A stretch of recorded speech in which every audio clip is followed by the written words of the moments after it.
Hi అండి. Wow! ఇది చూసారా ఈ చెట్టు ఎంత బాగుందో. అవునండి, ఈ చెట్టు పేరు మీలో ఎంతమందికి తెలుసు?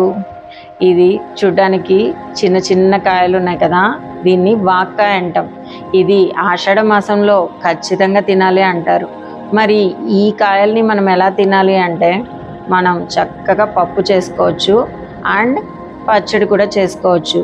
దీనిలో కాయ చిన్నదే కానీ కావలసినంత వైటమిన్ సి ఉంటుందండి. అంతేకాదు, చిన్నపిల్లలకి అప్పుడప్పుడు కడుపు నొప్పి, చిన్న చిన్న పురుగులు ఉండడం వల్ల కడుపు నొప్పి వస్తుంది అంటారు కదా, అలాంటప్పుడు కన్నా ఈ వాక్కాయ పప్పు కనుక తింటే ఆ కడుపులో ఉన్న ఇదంతా కూడా క్లియర్ అయిపోతుందంట.